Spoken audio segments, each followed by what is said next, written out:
കുഞ്ഞാറ്റ കഴിഞ്ഞ ദിവസം ഒരു വീഡിയോ ഇട്ടിട്ടുണ്ടായിരുന്നു. ആ ഒരു വീഡിയോക്കകത്ത് അമലുണ്ടെങ്കിൽ നേരത്തെ മറ്റ് പല പെൺകുട്ടികളുമായിട്ട് ചാറ്റ് നടത്തുന്ന ഒരു സ്ക്രീൻഷോട്ടായിരുന്നു വീഡിയോയിൽ കാണിച്ചിട്ടുണ്ടായിരുന്നു. എന്നിട്ട് കുഞ്ഞാറ്റ പറയുകയും ചെയ്തിട്ടുണ്ടായിരുന്നു, ഇതേ കണക്ക് അമലാണ് എന്നെ പറ്റിച്ചത് എന്നുള്ള രീതിയിൽ. ഇതിന് മറുപടിയായിട്ട് ഇപ്പോൾ അമൽ തന്നെ ഒരു വീഡിയോ ഇട്ടിട്ടുണ്ടായിരുന്നു. ആ ഒരു വീഡിയോയിൽ അമൽ എന്താണ് പറഞ്ഞതെന്നുള്ളത് ഒന്ന് കേട്ട് നോക്കൂ. സൗണ്ട് ഓഫ് ചെയ്തിട്ട് കേട്ടോ. അപ്പോൾ എനിക്കാണെങ്കിലും ആദ്യമേ തന്നെ ഞാൻ ഈ വീഡിയോയിനകത്തൊരു കാര്യം പറയുകയാണ്, എനിക്ക് ഒരുപാട് കാര്യങ്ങൾ പറഞ്ഞ് ഫലിപ്പിക്കാനോ അല്ലെങ്കിൽ അതിനെ ഇത് ചെയ്യാനുള്ള ഇതെനിക്കില്ല. ആദ്യമേ തന്നെ പറഞ്ഞു. പിന്നെ ഒരു കാര്യം കൂടെ പറയാം, എനിക്ക് വലിയ രീതിയിൽ ഇംഗ്ലീഷ് സംസാരിക്കാനൊന്നും അറിയില്ല, ഞാൻ ഒരു പാവമാണ്. അത് ആദ്യമേ തന്നെ പറയുകയാണ് കേട്ടോ. അതിന് പറയാനുള്ള കാരണം എന്താണെന്ന് വെച്ച് കഴിഞ്ഞാൽ, പ്രിയപ്പെട്ടവരായിരുന്ന ഒരാൾ എനിക്കെതിരെ ഒരു സാധനം ചെയ്തിരുന്നു. അതിൻ്റെ സ്ക്രീൻഷോട്ട് ഉൾപ്പെടെ ഞാനിവിടെ കാണിക്കാം. 2023 എനിക്കെതിരെ ഒരാൾ ഡിവോഴ്സ് പെറ്റീഷൻ ഫയൽ ചെയ്തായിരുന്നു. ഒരാളെന്ന് പറയുമ്പോൾ നിങ്ങൾക്ക് കാര്യം പിടികിട്ടുമെന്ന് എനിക്ക് പ്രതീക്ഷിക്കുന്നു. അപ്പോൾ അന്ന് ചെയ്തിരുന്നു. അപ്പോൾ അന്ന് ചെയ്ത് കഴിഞ്ഞ് കഴിഞ്ഞപ്പം അതിനുണ്ടാവാനുള്ള കാരണം എന്താണെന്ന് വെച്ച് കഴിഞ്ഞാൽ, ഇവർ മെയിനായിട്ട് പറഞ്ഞതെന്ന് വെച്ച് കഴിഞ്ഞാൽ, ഞാനൊരു സ്ത്രീക്കെതിരെ, അതായത് ഒരു സ്ത്രീക്ക് ഭയങ്കര വൾഗറായിട്ട് മെസ്സേജ് അയച്ചു, അതാണ് ഇതാണെന്നൊക്കെ പറഞ്ഞാണ് അവർ കേസ് കൊടുത്തത്. അതിന് കാരണം ഉണ്ടായത് എന്താണെന്ന് വെച്ച് കഴിഞ്ഞാൽ, ഞാൻ ചെറുതായിട്ട് ലുബിച്ച് പറയാം കേട്ടോ. അതായത് അന്ന് രാത്രി, അതായത് അന്ന് അവൾ ആ പറയുന്ന വ്യക്തി ആളുടെ വീട്ടിലായിരുന്നു. ആ വീട്ടിൽ വെച്ച് ഞാൻ മൊത്തത്തിൽ അവരുടെ വീട്ടുകാരായിട്ട് ശരി പോവില്ല, അവരുടെ വർത്തനും കാര്യങ്ങളും എന്നെക്കൊണ്ട് പറ്റില്ല. അപ്പോൾ ആ സമയത്ത് ഞാൻ അവരായിട്ട് പ്രശ്നങ്ങളും കാര്യങ്ങളും ഉണ്ടായി. ഞാൻ അന്ന് വീട്ടിൽ വിട്ട് ഇറങ്ങേണ്ട വന്നു. അപ്പോൾ ഞാൻ എൻ്റെ കൂട്ടുകാരന്മാർ ഇവിടെ, എൻ്റെ പ്രിയപ്പെട്ട സുഹൃത്തുക്കളായ, അവരുടെ പേര് ഞാൻ ഇതിലേക്ക് പറയുന്നില്ല, അവരിവിടെ ഒരു കംപ്ലൈൻറ്റ്, അടിമാലല്ല കംപ്ലൈൻറ്റത്താണെന്നുണ്ടെന്നുണ്ടെങ്കിൽ ഒരു മഠത്തിൽ ജോലിയായിരുന്നു, ടൈൽ പണിയായിരുന്നു കേട്ടോ. അപ്പോൾ ഞാൻ അവന്മാരെ കാണാൻ വേണ്ടിയിട്ട് ഞാനും എൻ്റെ പ്രിയപ്പെട്ട സുഹൃത്ത് സാൻസിനും കൂടെ കൂടിയിട്ട് വണ്ടി കൊണ്ട്, അതും ഞാൻ വന്ന വണ്ടി ഏതാണെന്ന് വെച്ചാൽ എക്കോ സ്പോട്ട്, അന്ന് അവനായിരുന്നു വണ്ടി ഓടിച്ചത്. ഞങ്ങൾ പോയിരുന്നു, അവരെ കണ്ടു. തിരിച്ചു പോരുന്ന സമയത്ത്, ഇത് ഒത്തിരി വർഷങ്ങൾക്ക് മുമ്പേ ഉള്ള കാര്യമാണ് കേട്ടോ. അപ്പോൾ എനിക്ക് അതുകൊണ്ട് എൻ്റെ കൂട്ടുകാരനെ വിളിച്ച് നിങ്ങളെ കേൾപ്പിക്കാമെന്ന് മാത്രമേ ഉള്ളൂ. കാരണം എൻ്റെ ചാറ്റും കാര്യങ്ങളും എൻ്റെ കയ്യിൽ ഇല്ല. ഇനി സപ്പോസ് നാളെ ഒരു പ്രശ്നവും കാര്യങ്ങളും ലീഗിൽ വന്നു കഴിഞ്ഞാൽ ഞാൻ ഉറപ്പായിട്ടും അത് എടുക്കുന്നതായിരിക്കും, കാരണം എടുക്കണമല്ലോ. അപ്പോൾ ഞാൻ തിരിച്ചു വരുന്നതിനിടയിൽ എനിക്കൊരു 11 മണി രാത്രി സമയത്ത് ഒരു നമ്പറിൽ നിന്ന് മെസ്സേജ് വരുന്നു. ആ മെസ്സേജ് ഞാൻ എടുത്തു. വാട്സപ്പിലാണ് എനിക്ക് മെസ്സേജ് വന്നത്.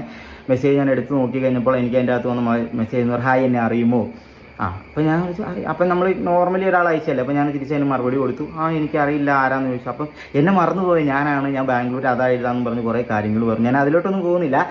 അപ്പോൾ ഞാൻ പറഞ്ഞു ഫോട്ടോ അയച്ചു തരാൻ പറഞ്ഞു. എനിക്ക് ഓർമ്മയില്ല, കാരണം നമ്മൾ ഒരാൾ മുഖം കണ്ടിട്ടുണ്ടെങ്കിൽ എന്തെങ്കിലും മറക്കില്ലല്ലോ. മെസ്സേജുകളോ അല്ലെങ്കിൽ അയാൾ പറഞ്ഞ കാര്യങ്ങളൊക്കെ കൂടുതൽ മുഖം കണ്ടാൽ നമ്മൾ മറക്കില്ല. അപ്പോൾ ഞാൻ പറഞ്ഞു ഫോട്ടോ അയച്ചു തരാൻ പറഞ്ഞു. എനിക്ക് 1 വ്യൂ ആയിട്ടാണ് ഫോട്ടോ അയച്ചു തരുന്നത്. അതും ഇൻസ്റ്റാഗ്രാമിൽ ഒരു മോഡലിൻ്റെ ഫോട്ടോയാണ്. ആ സമയത്ത് നമ്മൾ ഈ ഇൻസ്റ്റാഗ്രാമിൽ സ്ക്രോൾ ചെയ്യുമ്പോൾ ഫോട്ടോ കാണുന്നുണ്ടാവുമല്ലോ, ഒരു മോഡലിൻ്റെ ഫോട്ടോയാണ് വന്നത്. ആ ഫോട്ടോ അയച്ചു തന്നു. അപ്പോൾ തന്നെ ഞാൻ ആ നമ്പറിൻ്റെ വാട്സപ്പിൻ്റെ എബോട്ടും കാര്യങ്ങളും നോക്കിയപ്പം ഒരു പേര് കൊടുത്തിരുന്നു. ആ പേര് കാര്യങ്ങളൊക്കെ അവരും പെട്ടെന്ന് അത് കഴിഞ്ഞ് ഈ ഫോട്ടോ ഞാൻ അപ്പോൾ തന്നെ ഞാൻ എൻ്റെ കൂട്ടുകാരൻ ഇപ്പം എൻ്റെ ഫോണിലിരിക്കുന്നത്. അപ്പോൾ സാൻസിനെ കാണിച്ചു കൊടുത്തു. സാൻസ, എടാ എനിക്കിട്ട് എന്തോ പണി വരുന്നുണ്ട് അളിയാ, കാരണം ഇതേ എനിക്ക് മെസ്സേജ് അയക്കേണ്ടെന്ന് പറഞ്ഞു. ഞാൻ കാണിച്ചു. കാരണം എന്നെ അറിയില്ലാത്ത ഒരാൾ, എനിക്ക് ബാംഗ്ലൂരാണ്, എൻ്റെ ലവറാണെന്നുണ്ടെങ്കിൽ ഞാൻ ഇട്ടിട്ട് പോയി, അങ്ങനെ ഇങ്ങനെയൊക്കെ പറയുമ്പോൾ അപ്പോൾ ഞാൻ ചോദിച്ചു എങ്ങനെ എൻ്റെ നമ്പർ കിട്ടി.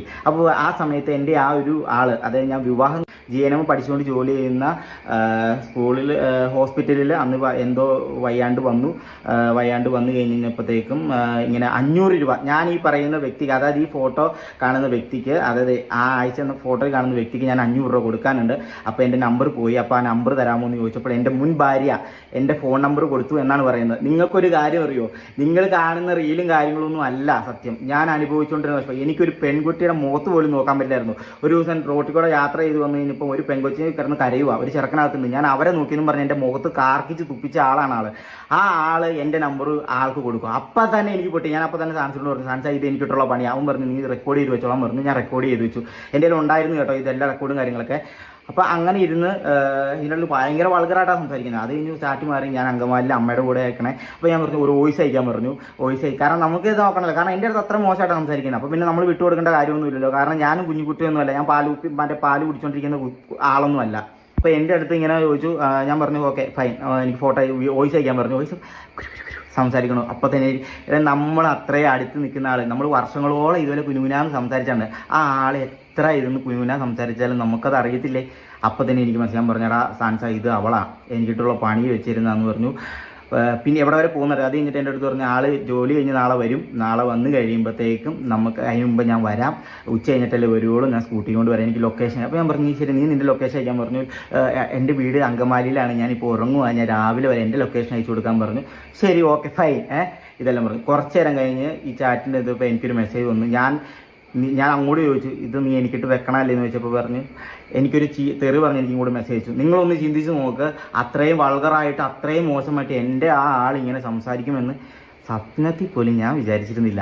അപ്പം അത് കഴിഞ്ഞ് ഞാൻ അത് കഴിഞ്ഞ് സീനാക്കി ഞാൻ ആ വണ്ടി ഞങ്ങൾ തിരിച്ച് നേരെ ഞാൻ അടിമാലിക്ക് തന്നെ പോകുന്നു.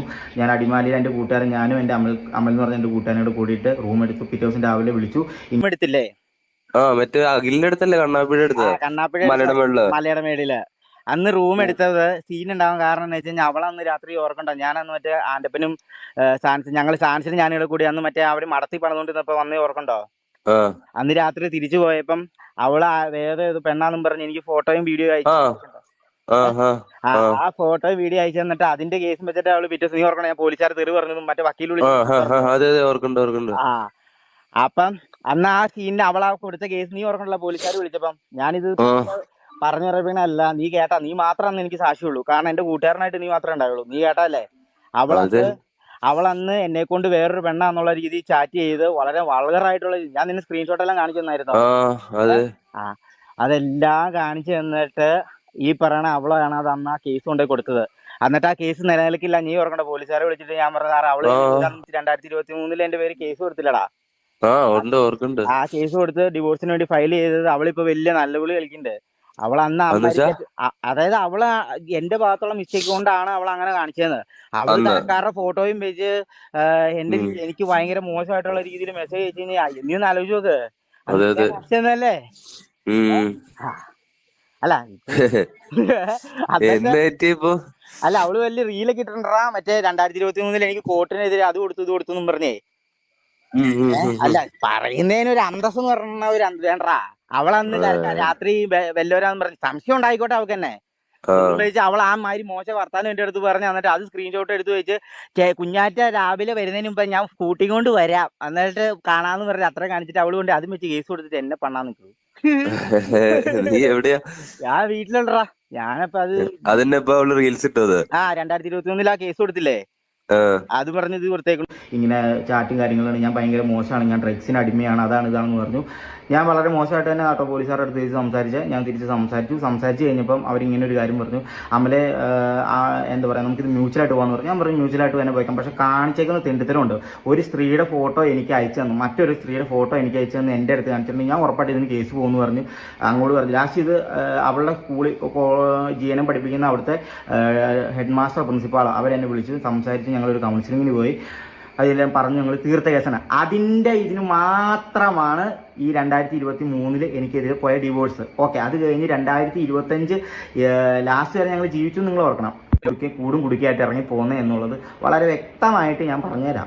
പിന്നെ വന്നിരിക്കുന്ന കാര്യം എന്ന് പറയുന്നത്, ഇപ്പം ഞാനിതിവിടെ വെച്ച് പറഞ്ഞെടുക്കുകയാണ്. ഞാൻ ഇനി ഇത് പറയുവാണെന്നുണ്ടെങ്കിൽ ഞാൻ ഇതിന് വല്ല വ്യക്തമായിട്ട് നല്ല എല്ലാ രീതി വെച്ചിട്ടുള്ള ഞാൻ ചെയ്യാം. ഇപ്പം ഞാൻ ഇതിവിടെ പറഞ്ഞു 2023 എനിക്കെതിരെ ഡിവോഴ്സ് പോയതിൻ്റെ കാര്യം ഓൾ അങ്ങനെ ചെയ്തത് തന്നെയാണ്.